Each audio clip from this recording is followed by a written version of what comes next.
Okay. Okay, let's go on the record. Today is Thursday, July 30th, 2020, and the board is convened to consider its docket and agenda today. We only have one case that is to be determined today and to be presented, and the appellant, as we understand, is having some difficulty establishing contact through the Microsoft Teams. But notwithstanding that, I wanted to know if I have a motion to approve the minutes from our last hearing, set of hearings, which were on July 7th, 2020. So moved, Mr. Chair. Chip Welch. Okay, and is there a second? Second, Neil Gehring. All those in favor of approving the minutes for July 7th indicate by saying aye. Aye. Okay, any opposed? The minutes for July 7th stand as approved.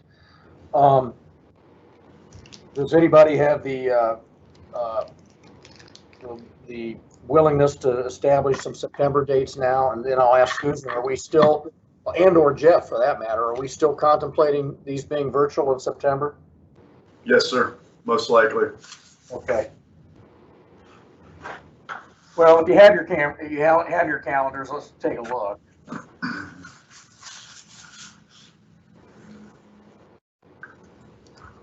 Mr. Chair, I'd be happy to throw out September 14th and September 28th and 29th as a start of discussion. I can't do the 14th. I'm already in a trial that day. How about the 28th and 29th? That works for me. That would work as well for me. Yeah, I can make it work. Yeah. I'm good. 28th and 29th of September. Correct. Yes. Yeah. Good. Chip or anybody, what I don't know when Memorial or Labor Day is, but we looked at the week before the 14th, the week of the 7th. Labor Day is the 7th. You're That right. is correct. What about the 15th? Are you still in trial, Chip? Yeah, I've got 3 hearings that afternoon. If we did it in the morning, it'd be okay. That would be fine by me. Fine with me. That's fine with me on the 15th. Yep. Morning of the 15th? Yeah, I'm good. 15th. Okay. That was about as easy as it's ever been. Yeah. Don't jinx us. Well, I'm not asking to go into October at this No. point. Susan, any communication with the appellant yet? I just sent her the phone number and the conference ID. Okay. Let me at least go through our docket agenda. Case number 20-0003, which deals with the premises known as the Mill Run Apartments located in Forest Park, Ohio, has been continued until August 17th, 2020, at the request of one or both of the parties. Case number 20-0025, dealing with the property known as the Legacy on Possum Run in Belleville, has been continued also into August, this August 11th. Case number 20-0047, dealing with the premises located at 37 West 2nd Street in Manchester, Ohio, has been continued until sometime in September, presumably the 15th and or 28th or 29th. That's a division case. Case number 19-0151, dealing with the premises located at 112 West Mulberry Street in West Union, also a division case, has been continued to September.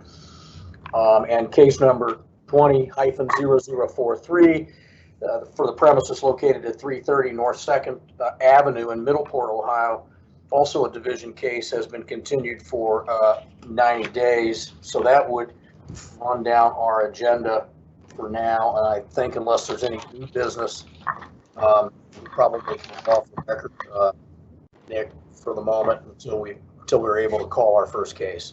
Excellent. Off the record. Thank you.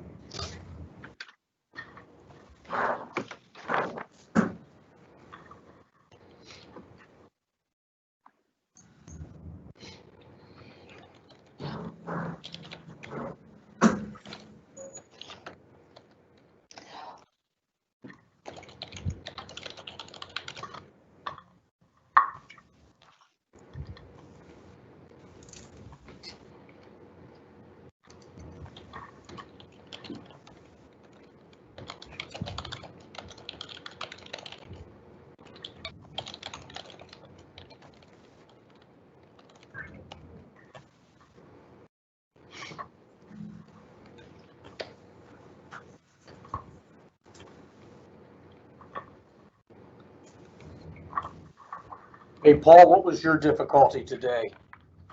Mine tried to default me to my law firm. Yeah, the login email or the login password thing again, so. So mine defaulted to the law firm, and I just had the live event hasn't started, and then I was emailing Susan, and she said, "Are you on your law firm or state?" And then I realized I was on the law firm, so then I clicked on the state, and all I got was a, the circle trying to load it. So I just X'd out of that, went back to the calendar, and it just all of a sudden miraculously popped up state of Ohio. So I thought, it's beyond me, but it worked. Tomorrow might be another challenge.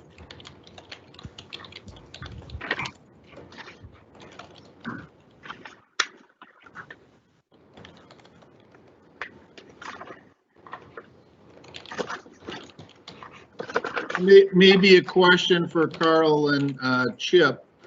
As I have further discussions with my 20-year-old son, who's much more hip than I am to the way things are nowadays. A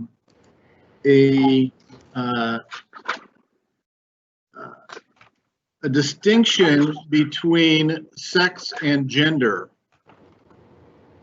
as far as definitions go, because I think we use those terms interchangeably, but enlightenment from my son that is not the case. Each person has a physical sex, right? But the gender is an identity of which they can change, obviously, at free will. And I ask you this because the code is very specific about that the bathrooms need to be divided by sex. It does not say by gender. By gender, really? Okay.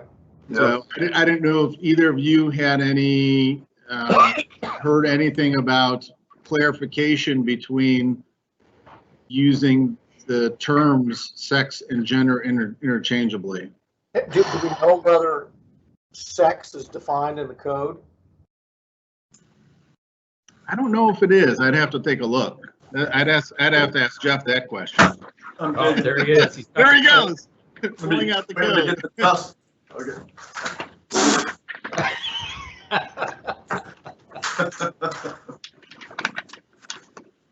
Yeah, I have people. That's probably the starting point. Otherwise, it's going to be interpreted someday by a court.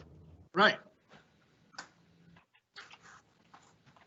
Well, I think you're right, Carl. I think, well, isn't that the whole basis for the United States Supreme Court's decision here a couple of months ago was that gender is essentially fluid or something to that effect? That I don't know. It's No definition in chapter 2 of it. We'll check 29. They moved all the definitions to 2. Well, chapter 29 is the criminal code. Right. A lot of times. No, nothing. Okay. Carl, Yes. she is, Laura Mooney is in as an attendee. I just sent her another email. She said the conference ID was not working to call in, and I gave it to her again and asked her to try it. Okay. So we'll see.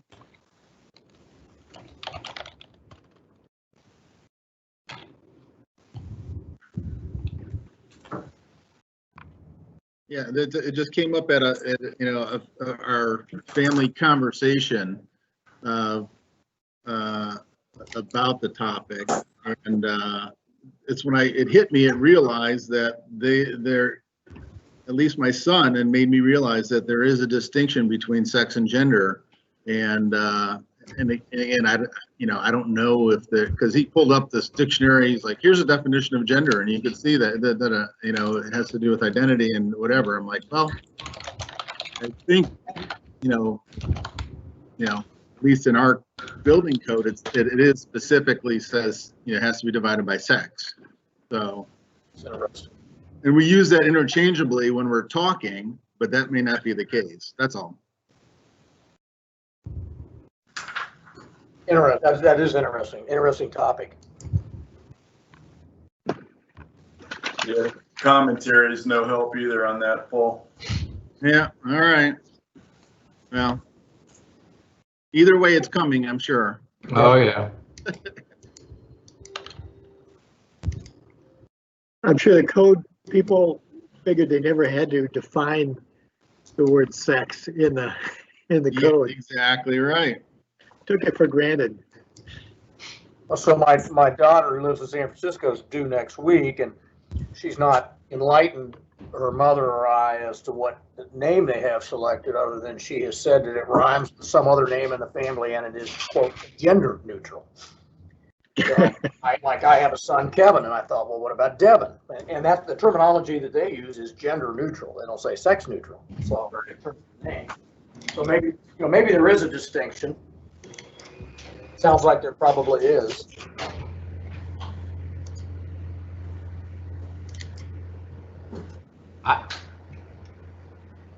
I gotta be brutally honest. I've got weightier issues in my life than. I mean, it just. I don't know. To each his own. Give your kids a few years. It'll come hit you, Jeff. I know. Yeah. All right, Susan, any luck here with Miss Mooney? I noticed she's left, watching as an attendee, so hopefully she's gonna call. Okay. I'd give her a few more minutes, and I don't know what to do. She hasn't emailed me back. So, She doesn't have a phone number, Susan? I haven't looked at the case file to see if I could call her. Let me see.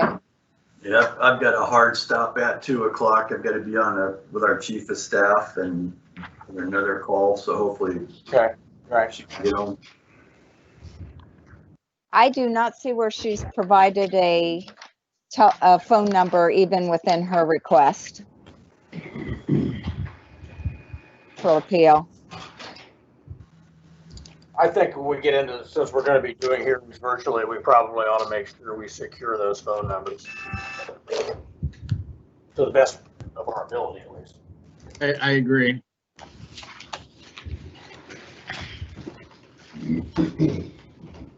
Yeah, I mean, even if we have to change our application, Mhm. take a look at that. She did not, in this case, she didn't use our application. She emailed her request, and put it on her own letterhead. Well, that just means, Susan, that you have to make sure that they fill out the application as well. Okay. I am going to step out and just fill up this cup of coffee. Okay. Just thinking about it, our rules allow us to continue it if they haven't been able to access within so much time. I think it was 10 or 15 minutes. Yeah. Let me double check.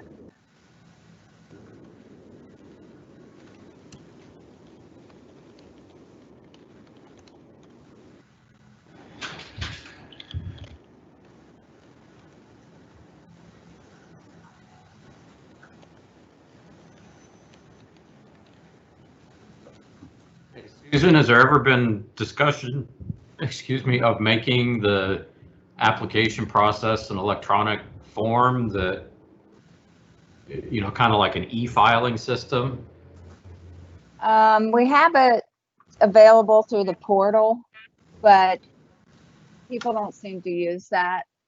The Commerce portal, they can file online there. Jeff's on. Yeah. Jeff could probably speak more to that than I don't have as much of experience, but they don't seem to use the portal. They email me everything and I do the data entry at this time.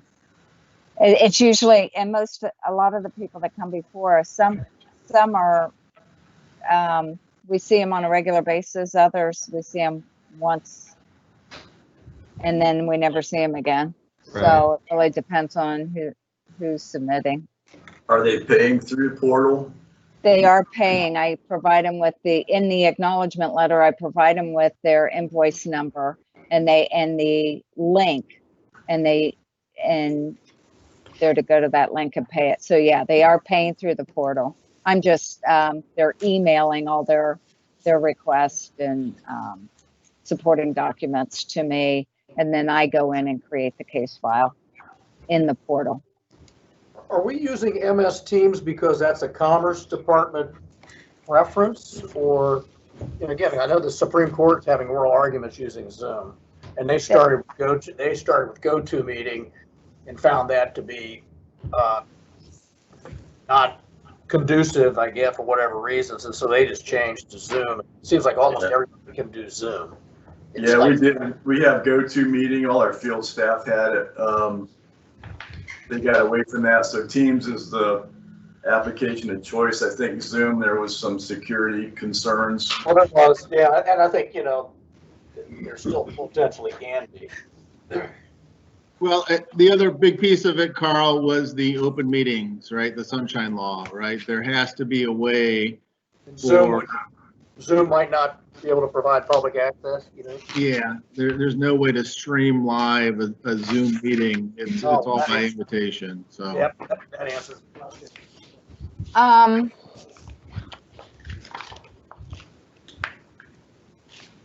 What's the potential to have them appear tomorrow if they can't? That might have to be the case. We don't have room, I don't think, tomorrow. Does anybody agree with me on that time?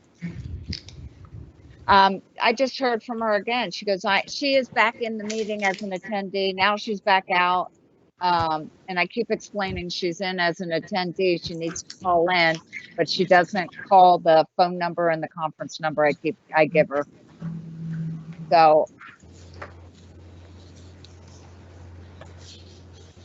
I'm going to say it again. This individual I've offered twice now and set up 2 separate test times for them to get in, and they never tried. And that was yesterday.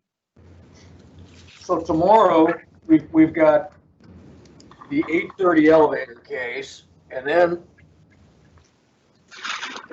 we don't have anything until 9, right? No, I take that back. We have at 8:30 we have Portage County case. Yeah, if we put them in, we'd have to put them in at the end, which could be, right? I mean, the Columbus Fire and Westchester, 2 fire cases have been are going to be continued. Well, I mean, I think the OSU and the Project Scarlet cases are going to take some time. Yes. So. Yeah.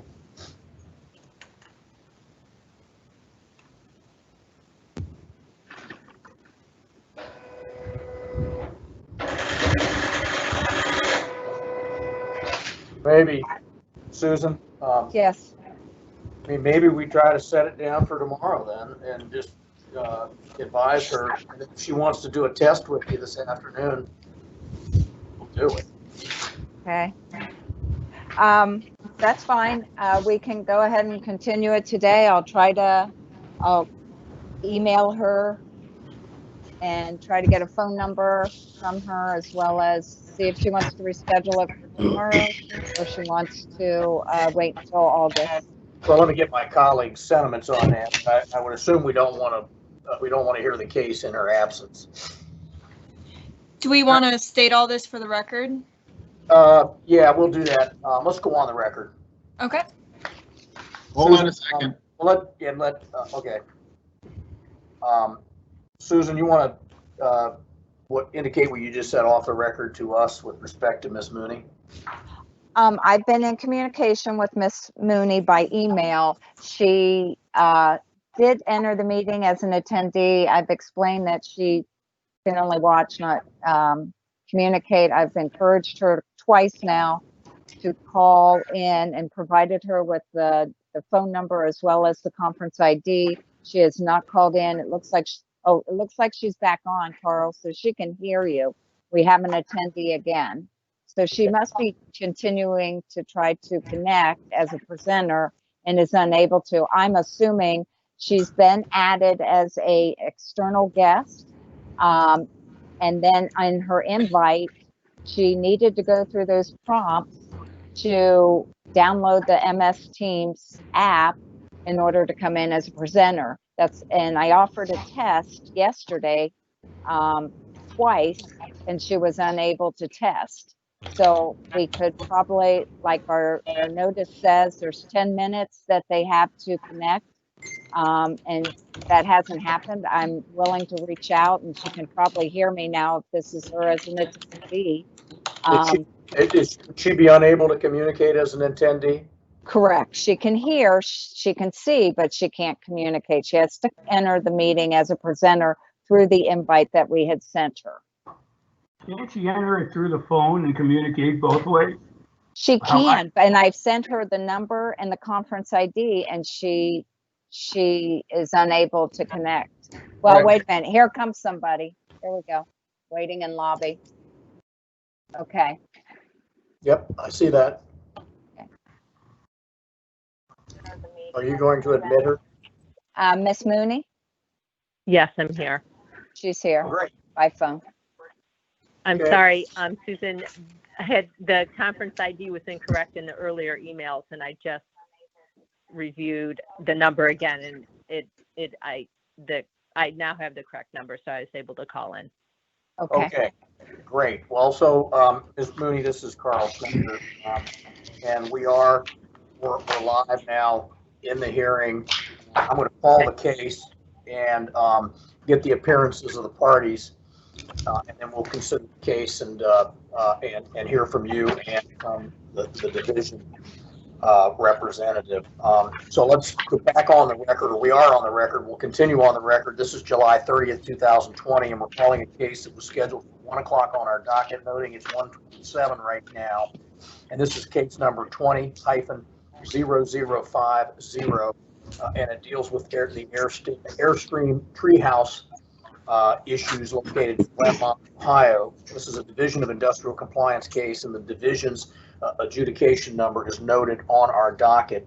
Let's have an introduction of the parties, beginning first with the appellant. Please state your full name. This is all being recorded stenographically. State your full name, spell your last name for the record, and the capacity by which you're here on behalf of the appellant. We'll do the same thing with Mr. Eaton at the division, and I'll have Nick, our court stenographer, administer an oath, and we'll hear from you. My name is Laura Mooney, last name Mooney. I am the owner of the Mohicans, and my husband Kevin is also here. Okay. My name is Kevin Mooney. It's Mooney. Thank you. As Laura said, I'm her husband. Thank you. Mr. Eaton. Jeff Eaton, EATON, Chief Building Official for the Division of Industrial Compliance. Okay, great. Mr. and Mrs. Mooney and Mr. Eaton, if you would stand and raise your right hand. And Nick, would you administer an oath, please? Certainly. Do you swear or affirm to tell the truth, the whole truth, and nothing but the truth? I do. I do. Okay, great. It looks to me like, based on our notes here, that items 2, 3, 4, and 5 of the adjudication order are before us. And with that, either Mr. or Mrs. Mooney, you have the floor. We have plans for an Airstream treehouse that were submitted and reviewed. There's 5 items that we're having trouble meeting code on. This is very similar to our other tree houses. And generally, by the nature of the structure being a tree house, we cannot meet these requirements. So we are asking for a variance. And this one is because it's an Airstream sitting up on the treehouse platform. It's not like we've built a treehouse from scratch. The Airstream trailer serves as the structure, and the platform is supporting it. So it's a little bit different situation. Okay. Questions of Mrs. Mooney? Yes, Mr. Chair, this is Paul Began. we don't have any drawings or pictures, so we can't really see what this thing is like, and nothing was submitted. So are you trying to lift this trailer up into a tree? Is that what I understand, or? Yes, so the plans were submitted, to the plans examiner, so you do not have copies of those? No, only what you submitted. It's important that, okay, so I apologize because I thought that you would have those plans from the examiner. I did not realize I needed to submit those. So you have obviously nothing to review. Correct. I think we continue. Yeah. We can't see it. Yeah, I apologize. I would have submitted those if I had understood that that was the situation. I'm going to recommend or ask that we have that we continue this so that you can have those drawings in front of you. Unless you think we can move forward and get it approved today. This is Chip Welch. I'm not an engineer, but I would not feel comfortable going forward with a variance. I would have been surprised if you said yes. No, let's continue this. I don't think it's fair to you guys to be in the position you're in without the drawings. And we would have never allowed this meeting today if we thought you didn't have them. I mean, we certainly want to be in a position to make an informed decision. So, and I think those drawings would be critical. But before I hear from my colleagues, Mr. Eaton, any objection to continuing this matter? No, sir, but I would advise as well, since this is already constructed, maybe photographs would be helpful as well, in addition to the plans.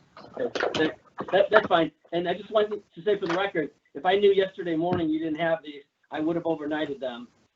Right, we understand. We understand. We understand. These things happen. Well, gentlemen, meaning gentlemen of the board, thoughts, comments about continuance?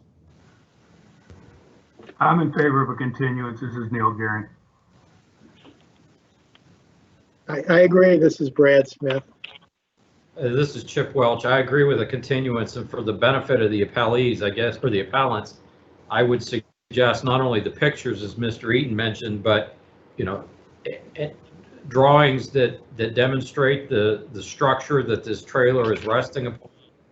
Maybe not so much for my benefit, but for the benefit of the two engineers on the board, so that they can advise the rest of us. But I also have, from a fire safety standpoint, a concern about the electrical system and how that is gone from a trailer or a vehicular system to 110 or a regular 120 volt system,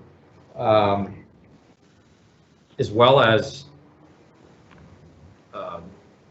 fire emergency type notification, smoke alarms, or whatever else you have in terms of fire safety measures or planning for this structure. So, Mr. Mooney, that would sort of be a preview of, and Mrs. Mooney, that'd be sort of a preview of some of the subjects that would be near and dear to members of the board the next time we convene. All right, Neil's in favor of a continuance. So is Chip, Brad, and Paul. Yes, I'm in favor. Yeah, I would be supportive of a continuance. I would like to ask Mr. Eaton, though, because as with all state cases, we do get a recommendation form from him in the letter that he sent out that said that the state is not at a point to get to a recommendation. So let me ask Mr. Eaton, would the additional time allow you and your staff to review it in a little bit more detail to provide a position on this? I think we're okay now. It's just, as Mrs. Mooney mentioned, it's not a normal structure. It's not normal conditions. So our typical, fire alarm detection throughout, those are kind of things that may not be conducive to the actual structure. To Mr. Welch's point, it's a licensed trailered vehicle being used for transient lodging. So I'm not sure what kind of destructive things would have to take place to make those type of alterations, but more than willing to work with them as well in the meantime. So it's not a problem, but I'm not sure our conditions will be modified much. Well, and this is Chip Welch. I understand your point, Mr. Eaton. I guess I'm more concerned about, is there a smoke alarm? Is there a fire extinguisher? I realize this is not going to be tied into an alarm system and things like that, but are there some basic, easy necessities to make sure that there's notification and folks know to get out? That's my point. Yeah, agreed. Well, assuming we have room on our docket, we could hear this on August 11th, if that gives the parties sufficient time to submit. And in that case, if they submit something, and it sounds like they will, then Jeff, it sounds like you'll at least take a pass at it.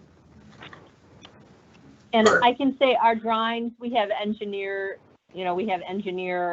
drawings, we have our plans, and that show, all of the information that you just discussed, including electric and anything related to fire. Okay. Well, I think the matter's going to be continued. Susan, do we have room on our August 11th docket? Yes, we do. Okay. I would entertain a motion to continue. So moved, Mr. Chair. Neil Gehring. Do I have a second? Second by Chip Welch. All those in favor signify by saying aye. Aye. Any opposed? Okay, Mr. and Mrs. Mooney, Mr. Eaton, this case will be continued. It sounds like you'll get notification. It'll probably be heard on August 11th. In the meantime, whatever you submit, you should submit to Susan. Will do. And Susan will make sure those get to the division. And we'll adjourn this hearing at this point in time. Thank you. Thank you. Thank you, John. Okay. Thank you. Thanks, guys. Okay, well, that concludes our docket today and business, other than moving to approve compensation for our preparation and our appearance for today. We could save that for tomorrow, but is there a motion in that regard? So moved. Okay, is there a second? Second. All those in favor say aye. Aye. Any opposed?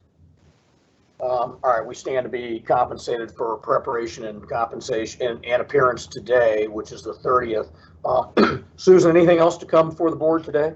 Yeah, I'd like to ask, get a little direction on one case. I received a request on the 24th. That was last Friday. I was on vacation, so I got it when I returned, from the Canfield Fair. They have 3 citations that they are asking for an expedited appeal. They have a junior fair event on August 26th, and I'm just not sure where I can fit it in. I think it may take some time.